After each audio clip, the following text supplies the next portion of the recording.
하나님 아버지, 오늘도 우리 편국모 회원분들 또 안전하게 한 달간 지켜주셔서 이렇게 4월 모임을 가질 수 있게 해주셔서 감사합니다. 어, 초대교회의 모습을 쫓아서 또 교회의 본질을 회복하고자 우리 모임이 매달 이렇게 또 모이고 있습니다. 우리 모임을 통해서 우리 회원들이 또 영적 배움과 성숙에서 또 계속해서 진보가 있게 하시고 우리뿐만 아니라 아멘. 수많은 한국의 그리스도인들이 신자됨과 교회됨을 회복하게 하옵소서. 6월과 아멘. 8월에는 또 로버트 뱅크스 박사님을 모시고 각각 또 온라인 또 오프라인 신학 포럼을 준비하고 있습니다. 모든 준비의 손길 가운데 하나님의 도우심이 있게 하시고 이 포럼들을 통해서 한국교회의 선한 영향력이 흘러가게 하옵소서. 하나님 오늘은 우리가 인서전스를 읽고 나눕니다. 우리를 구원하신 이 복음이 우리에게 어떤 삶을 요구하고 있는지 또 함께 고민하게 하시고 이 책 내용을 통해서 그리고 이 책을 읽고 해석한 우리 편국모 형제 자매들과의 나눔을 통해서 더 귀한 배움과 더 깊은 나눔을 허락해 주시고 우리 삶 속에 새로운 역동을 가져올 수 있도록 은혜를 허락하여 주옵소서. 예수님의 이름으로 기도드립니다. 아멘. 아멘. 네. 네, 이 평신도 인서전스 발제문이고요. 우선은 책 내용에 들어가기 앞서서 이제 저자 소개를 좀 해보겠습니다. 이제 저자의 이름은 프랭크 바이올라, 뭐 보시다시피 프랭크 바이올라고요. 1964년생입니다. 그래서 올해로 어, 한국 나이는 아니고 아무튼 58세고요. 아마 이제 한국 나이로 따지자면은 내년에 환갑이 되는 그런 나이가 되겠습니다. 근데, 이분이 어떤 분인지 이제 궁금해서 보통 이제 찾아보면은 뭐 신학학위라든지 뭐 어떤 아카데믹한 배경을 좀 찾아보게 되는데, 별도의 신학학위가 없으시더라고요. 그래서 좀, 정규 어떤 신학 과정을 거치시진 않은, 분이고, 그다음에 뭐, 제가 또 확인해 본 결과, 뭐, 목사님도 아니고, 교수님도 아닙니다. 아마도, 이 자격 조건으로만 봤을 때는 가장 평신도 교회의 논리를 이제 말씀하실 수 있는 가장 적합하신 분이 아닐까라는 생각도 해보고요.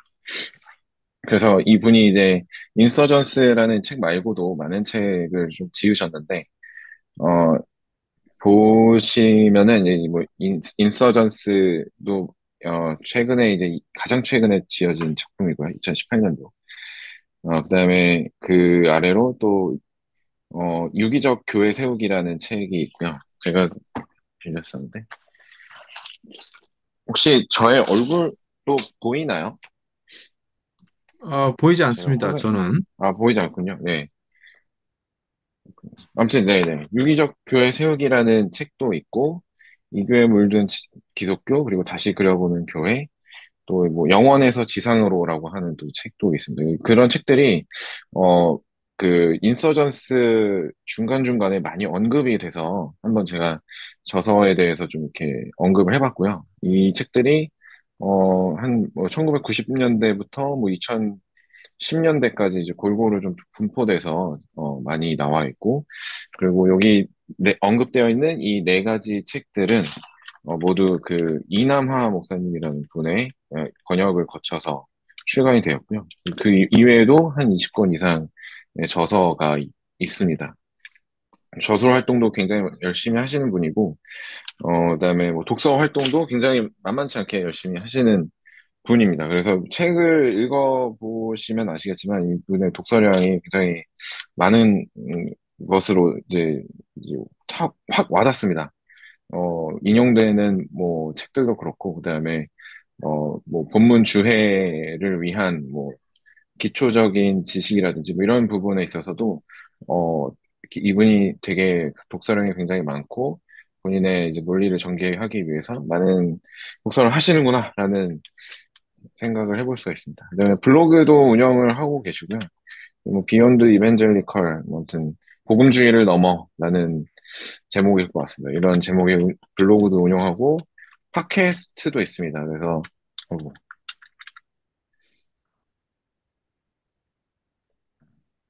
팟캐스트도 운영하고 있고요. 그다음에 이 팟캐스트를 내용을 이제 중심으로 이제 유튜브 채널도 하나 운영을 하고 있는데, 네, 아무튼 상당히 활발하게 현재 한 4월 정도까지도 업데이트가 계속될 정도로 활발하게 팟캐스트도 업로드를 하고 있습니다. 그다음에 이 프랭크 바이올라를 주로 이제 번역하시는 그 이남하 목사님이라는 분도 뭔가 소개하지 않을 수 없는 분인 것 같더라고요. 뭐 여기 이분도 이제 프랭크 바이올라나 아니면은 우리 모임에서 자주 보시는 책들인 이제 진 에드워드의 책을 많이 번역하고 소개를 하고 계십니다. 그리고 그 외에도 유기적 교회나 가정교회에 관한 서적들을 번역해서 보급하시는 사역을 많이 하고 계시고요. 그다음에 이 직접적인 저서들도 꽤 있는데요. 이게 뭐, 이게 뭐, 제가 오타가 아니고 이게 예수님 짤이, 그다음에 예수님 자리 별도의 서적입니다. 뭐 등등의 저술을 하시면서 뭐 이런 유기적 교회에 대한 이론서들, 뭐 실질적인 서적들을 많이 소개를 하고 계십니다. 이분도 블로그를 운영하고 계시는데요. 네, 예수님 짤이라고 하는 네, 블로그를 운영하고 계십니다. 제가 잘 배치를 해놨는데 좀 이상하게 됐네요. 아무튼 이 원서 표지는 이런 식으로 되어 있습니다. 이렇게 어떤 뭐 세계 지도가 펼쳐져 있고, 인서전스라고 빨간 글씨로 되어 있는데, 네, 아무튼 이제부터 책 소개와 그 다음에 책 내용 소개 요약을 좀 해보도록 하겠습니다. 네, 한글판 책은 이런 식으로, 한국어판 책은 이렇게 되어 있고요. 이걸 제가 한번 옆으로 눕혀보고 싶었는데, 왜 그러냐면 뭔가 이 인서전스가 생각하고 있는 게, 이 어떤 사람들이 이런 뭔가 어두운 교회로부터 이제 밝은 세상으로 여러 사람들이 한꺼번에 걸어가고 있는 모습을 표현을 한 것 같아서, 네, 한번 눕혀보고 싶었는데, 그러진 못했습니다. 아무튼 뭐, 네, 머리를 한번 이렇게 왼쪽으로 90도 돌려서 보시면, 아, 이런 그림을 좀 이렇게 생각하고 있었구나라는 것을 보실 수가 있게 되겠습니다. 네, 여기 화면이 조금 제가 원하던 화면이 아닌데, 잠시만 죄송합니다. 음, 이렇게 돼 있지?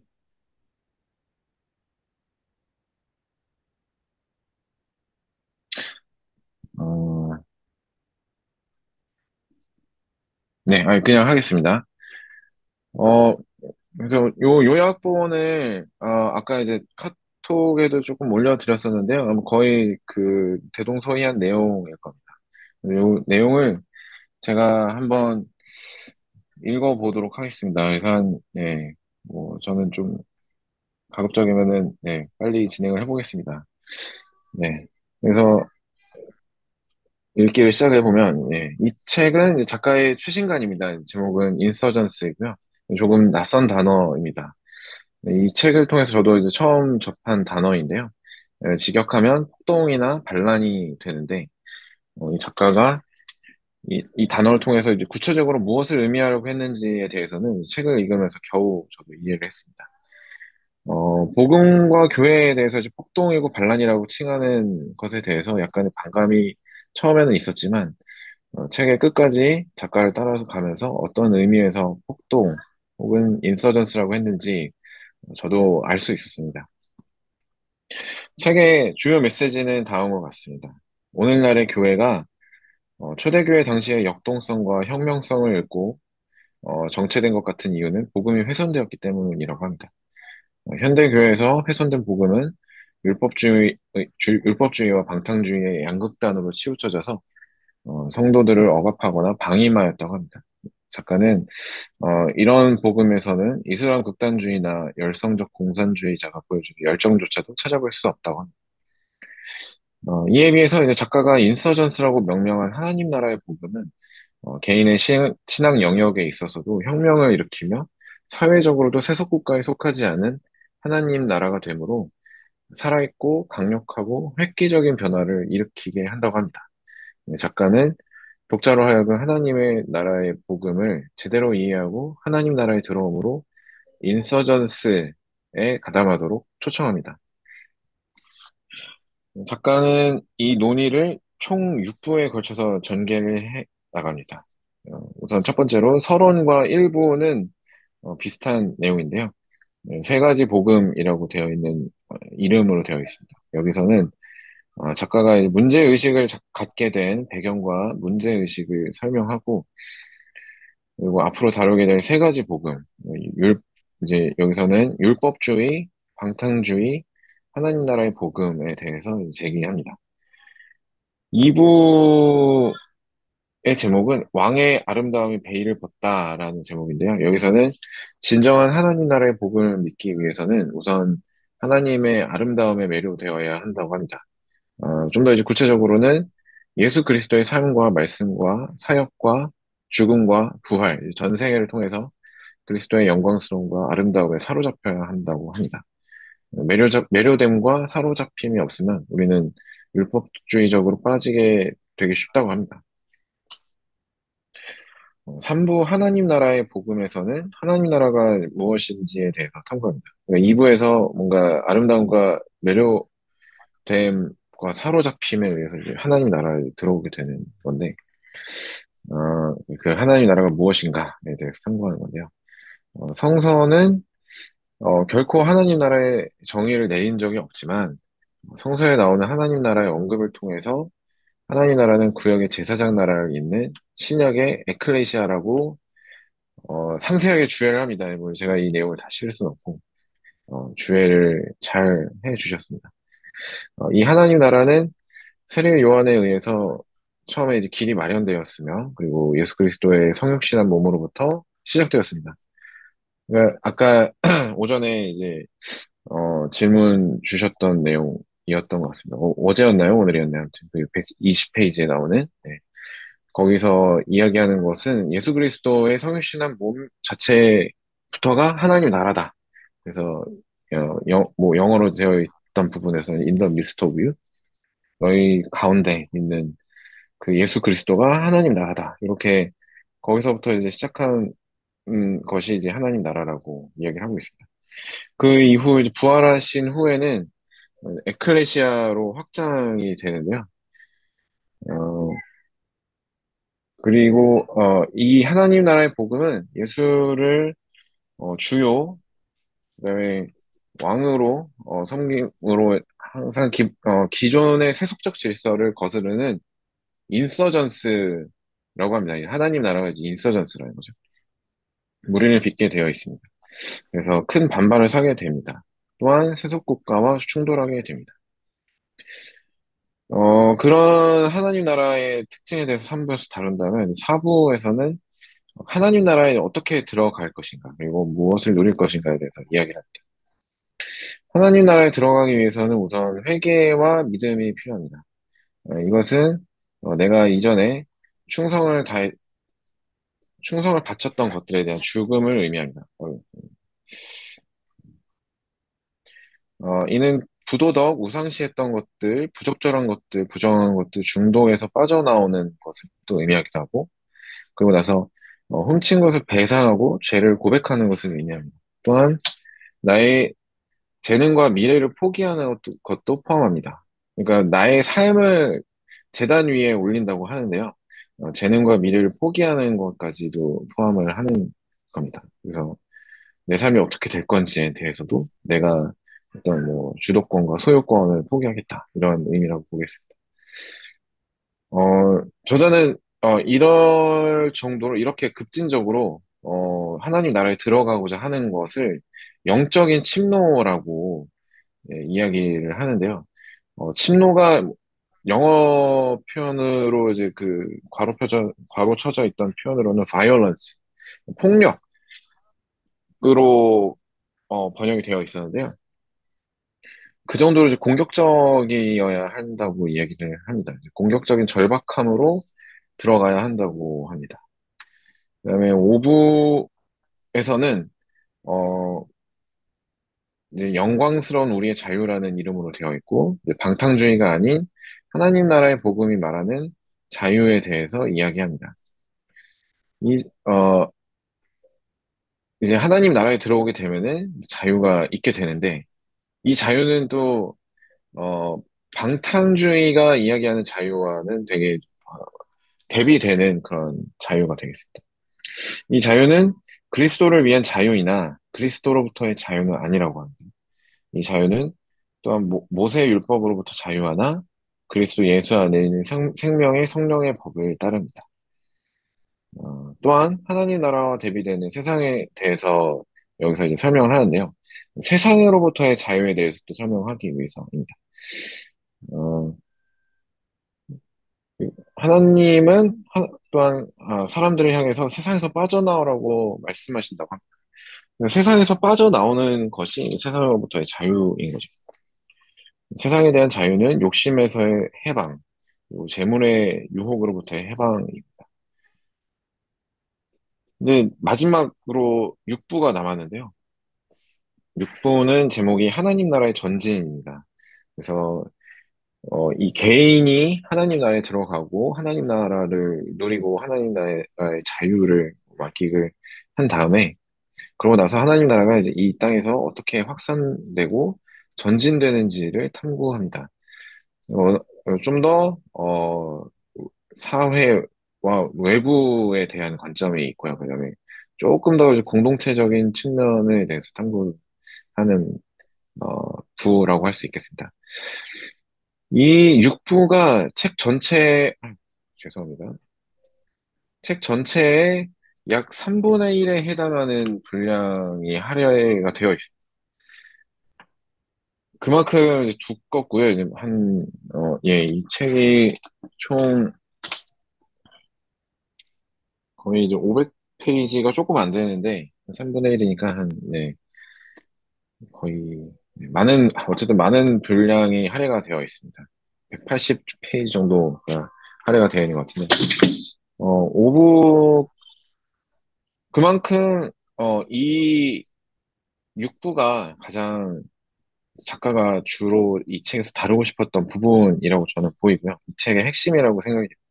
그래서 저도 이 나머지 6부의 내용에서 상당히 많은 부분을 좀 이제 요약이라고 했지만 어쨌든 많은 부분을 가져왔습니다.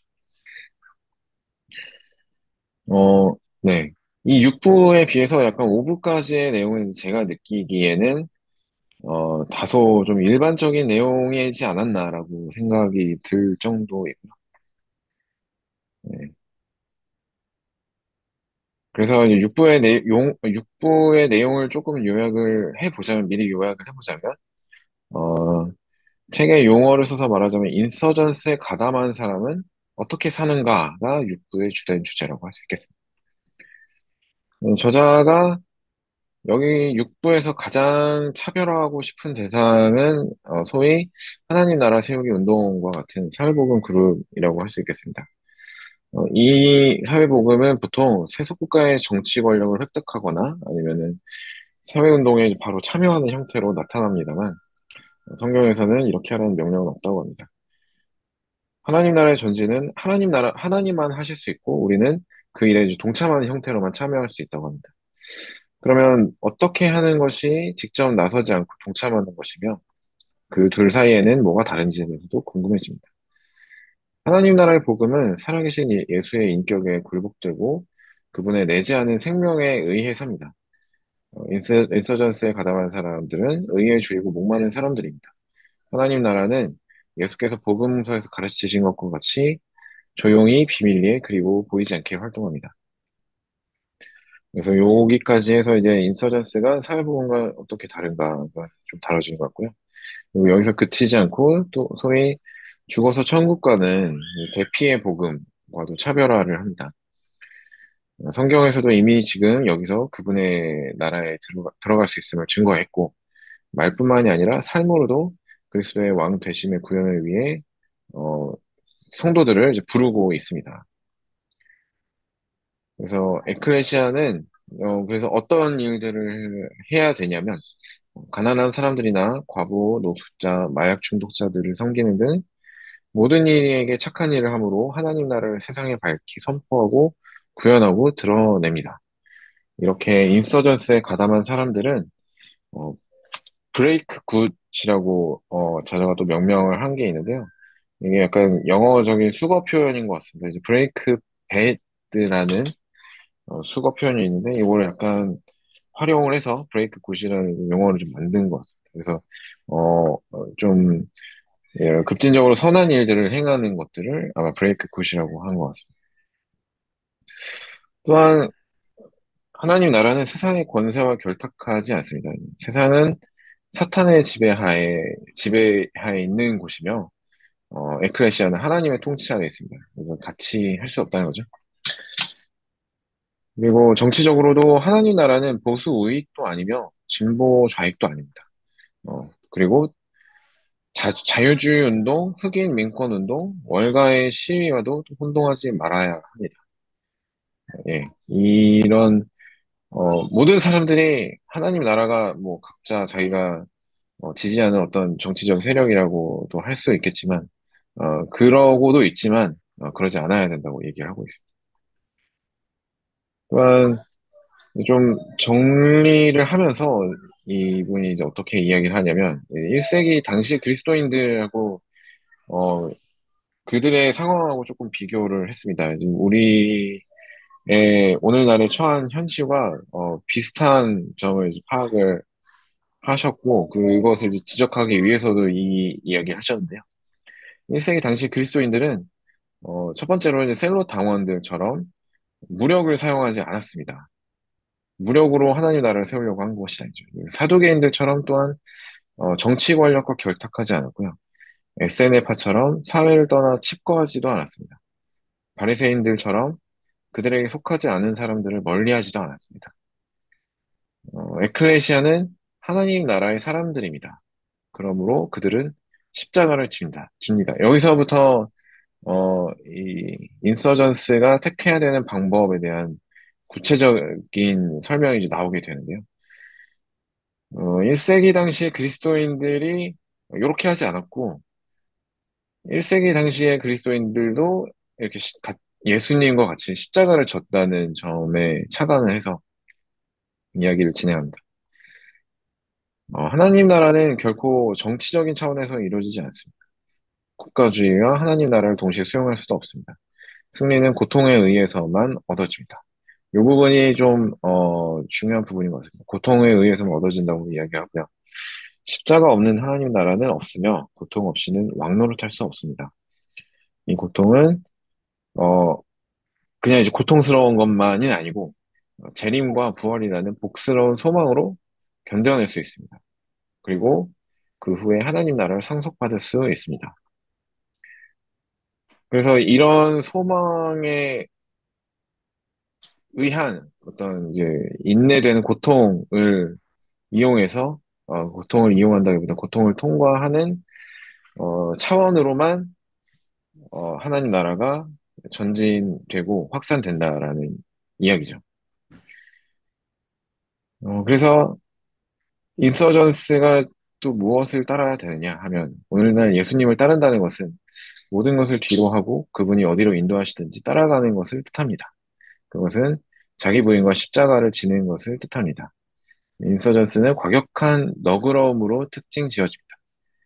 인서전스는 세상의 잘못된 것들을 바로잡고 모든 것을 원위치에 돌려놓는 하나님의 마지막 심판을 바라봅니다.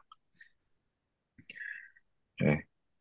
여기서도 이제 마찬가지로 이야기를 하는데요. 어떤 마지막에 이제 종말론적인 소망을 가지고 자기 부인과 십자가를 지는 것으로 그리고 또 예수 그리스도의 명령을 따르고 인도를 따라간다는 방법으로 하나님 나라를 전진시키고 확산시킬 수 있다는 거죠.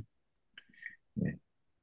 그렇게 됐을 때 인서전스는 과격화되는 표본이 된다고 또 이렇게 얘기를 합니다.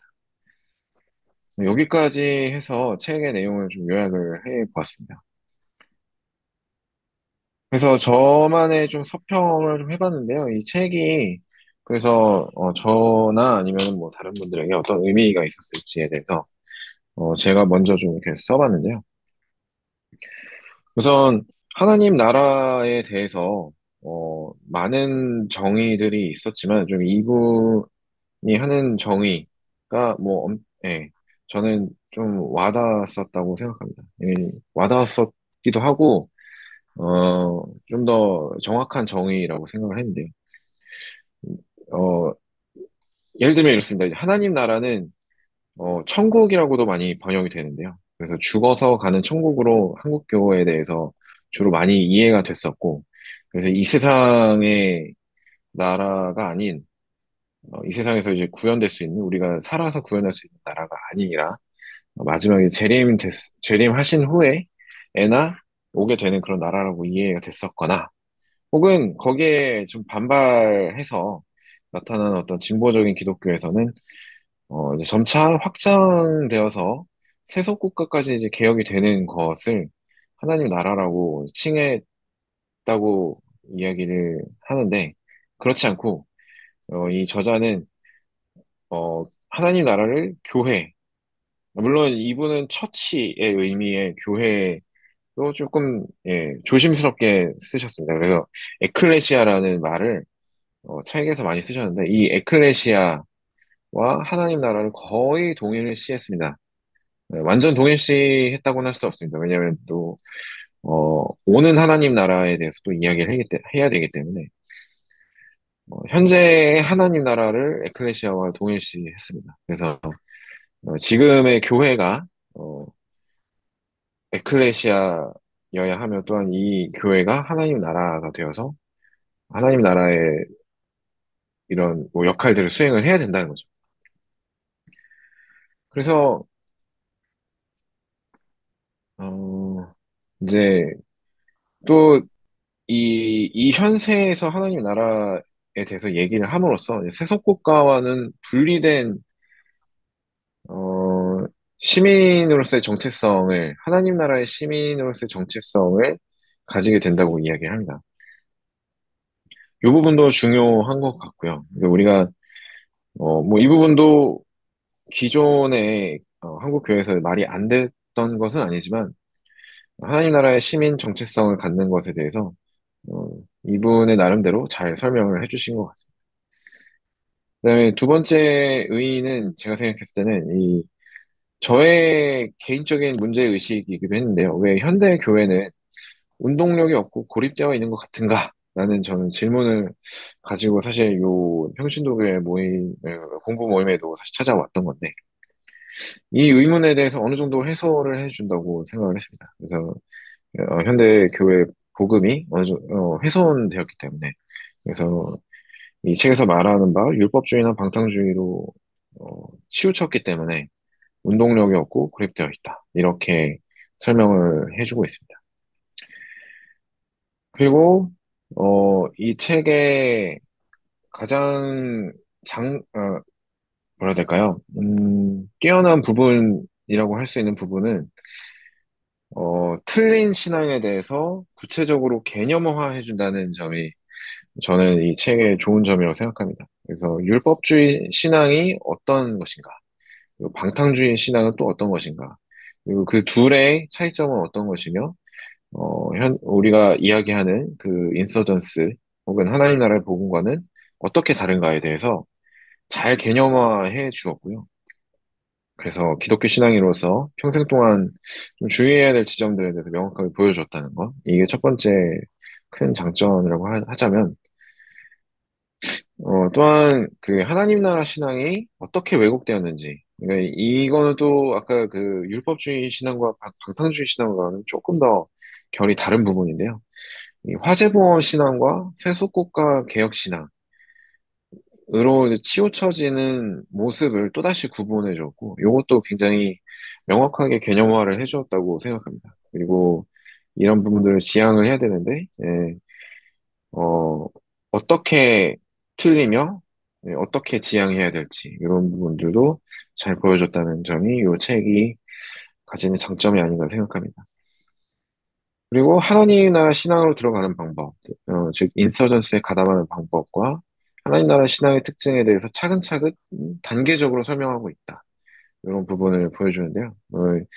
2장부터 설명하는 바, 뭐 하나님과 예수님의 어떤 인격적인 측면에 대해서 굉장히 아름다움에 매료되고 사로잡힌 바 되어 된 다음에 3장에서 말하는 바 하나님 나라는 어떤 곳인지를 알고 4부에서 말하는 바 하나님 나라에 들어가서 이렇게 버리게 되는 것들 5부에서는 누리게 되는 자유 그다음에 6부에서 전진하는 것들 이런 것들을 점차 단계적이고 좀 체계적으로 설명을 잘 해줬다고 생각합니다.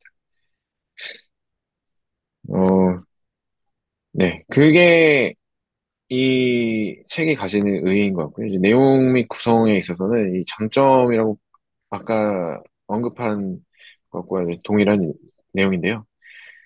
처음부터 끝까지 지속적으로 어떤 훼손된 복음과 진짜 하나님 나라의 복음을 비교하며 보여주고 있다. 그래서 좀 더 선명하게 하나님 나라의 복음을 알 수 있다라는 장점이 있었는데요. 좀 아쉬운 부분은 한 가지가 있습니다. 뭐냐면 이 책에서 주장하는 하나님 나라의 복음이 뭔가 굉장히 새로운 메시지라고 하는 느낌이 있습니다. 뭐 그렇게 반드시 이야기하진 않지만 네, 굉장히 새로운 것처럼 이야기를 하고 특히 이제 뭐 앞부분 서론이라고 해야 될까요? 서론에서도 약간 좀 과장을 하는 측면이 있는 것 같은데 저는 좀 그렇지는 않다고 생각을 했습니다. 네, 뭐 책에서 지적하는 율법주의와 강탕주의가 미국은 물론이고 한국에서도 대부분을 차지하기는 하나 어, 그것은 이제 맞는 이야기고 그다음에 여기서 말하는 하나님 나라의 복음이 작가만의 완전 새로운 메시지는 아니다 라고 생각을 합니다. 이미 뭐 글쎄요 이제 뭐 네, 이렇게 설명을 해주셔서 다행이지만 아무튼 성경을 똑바로 읽으면 네, 그런 메시지를 충분히 읽을 수 있을 거라는 생각인데 특별히 또한 인서전스라는 이름으로 포장을 해주셨는데 이게 어떻게 보면 이제 장점이 될 수도 있고 단점이 될 수도 있는 것 같습니다. 네, 써 있는 것부터 먼저 읽어드리자면 이제 하나님 나라의 복음을 이분이 뭔가 브랜딩에서 독점하게 되는 게 아닌가 뭐 이런 부작용도 좀 생각을 해봤고요. 장점이라면은 뭐냐면 이제 양극단에 치우치지 않는 게 어떻게 보면 중용이라고 하는 좀 뭔가 멋있는 어, 이름으로 좀 포장을 할 수가 있지 않겠습니까? 근데 이 중용은 또 생각해보면은 뭐 밋밋하고 재미가 없습니다. 어, 그렇기 때문에 오히려 이 중용 뭔가 제대로 된 하나님 나라 메시지에다가 이렇게 좀 더 멋있는 이제 브랜딩을 하게 되면 그것 자체로 좀 더 하나님 나라 복음에 대해서 강조할 수 있게 되는 긍정적인 효과도 있지 않겠나 생각을 해보지만 어쨌든 그럼에도 불구하고 이분이 독점하게 되는 것은 아닌지 뭐 이런 네, 부작용을 조금 생각을 해봤습니다. 그러면은 이 책이 이제 평신도교회 공부 모임에게 어, 주는 뭐 메시지나 혹은 뭐 어, 가르침 혹은 생각해볼 부분에 대해서 또 이렇게 두 가지를 생각해봤는데요. 뭐 사실은 하나입니다. 예, 책에서는 교회 혹은 에클레시아의 구조나 아니면 조직의 필요성에 대해서 특별히 언급하고 있지는 않습니다. 교회 구조에 대해서는 별로 이 책에서 다루는 부분은 아닌 것 같아요. 또 그렇다고 특별히 가정교회나 평신도교회, 무교회 등의 교회 형태가 좋다는 언급도 없습니다. 이런 이야기는 이제 아마도 다른 책에서 많이 진행을 한 것 같습니다. 그래서 안 한 것인지 모르겠지만 어쨌든 이 책의 관심 분야는 아니었습니다. 네, 여기까지 해서 책에 대한 좀 평가를 해봤고요. 그러면은 우리가 이 모임에서 우리 평신도교회 공부 모임에서 무슨 이야기를 해봤으면 좋겠는가에 대해서 이제 저만의 의제입니다. 이제 다른 분들도 꼭 여기에 갇혀서 하실 필요는 없고 저희가 그냥 먼저 생각을 해본 거라서 여기를 근거해서 뭐 좀 더 발의를 해주셔도 되고, 네. 아니면 뭐 좀 더 자유롭게 질문이나 아니면 발의를 해주셔도 될 것 같습니다. 첫 번째로는 책 내에서의 토론들을 좀 생각을 해봤는데요. 첫 번째로는 기존 사회복음의 논리대로 사회를 변화시키는 일은 불필요한가, 무용한가 이런 부분이 있었고요. 그다음에 사- 이 책에서 약간 좀 구별하기 좀 어려운 부분들이 이 두 가지인데요. 사회 변혁 운동과 그다음에 그리스도의 생명으로 사회에 영향을 미치는 것을 어떻게 명확히 구분할 수 있는가?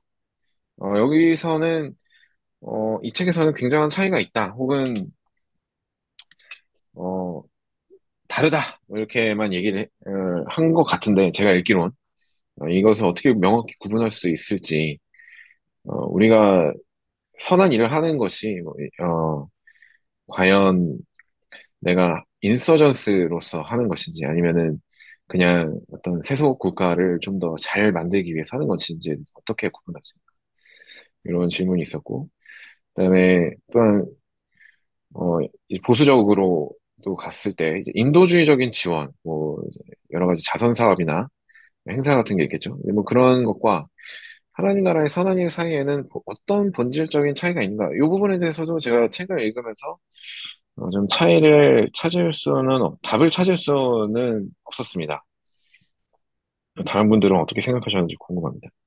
그리고 책 이외의 내용과의 관계는 두 가지를 뽑아봤는데요. 이제, 우리나라 한국 교회에서도 뭐 이런 이야기들이 많이 진행이 됐었는데, 예를 들면, 기독교 세계관 운동은 이 책에서 소개된 복음들 중 어디와 가까운가?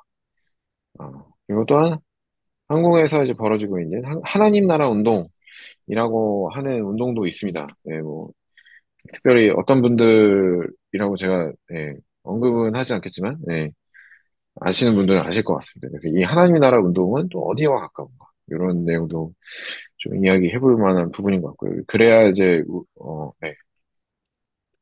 어떤 어, 어떤 쪽에서 어떤 것들을 배울 것인지에 대해서 좀 잘 알 수 있을 것 같습니다. 그다음에 적용점들로서는 어, 평신도 교회를 좀 앞에다 다 놔봤는데요. 평신도 교회는 율법주의 혹은 뭐 방탕주의로 빠질 위험이 없는가? 혹은 평신도 교회는 정치적 우파나 좌파로 빠질 위험이 없는가? 네. 평신도 교회가 극단으로 치우치지 않기 위해서는 어떻게 해야 하는가? 이런 문제도 있었고요. 평신도 교회가 화재보험 복음이나 아니면 사회를 고치는 복음에 빠질 위험이 있는가? 네. 이런 적용점들에 대해서 좀 질문을 좀 준비를 해봤습니다. 네, 그래서 여기까지 제가 준비를 했고요. 혹시, 다음 진행은 어떻게 하면, 좋을까요? 네, 뭐, 예, 네, 일단 그 공유를 해제하시고 그러면 네네, 전체 화면을 좀 보면서 같이 좀 이야기를 나누도록 하겠습니다. 우선 윤민서님 네. 그 어려운 450페이지 이상의 내용 정리해 주셔서 너무 감사합니다. 네, 우리 박수로 감사를 표현하도록 아유, 하겠습니다.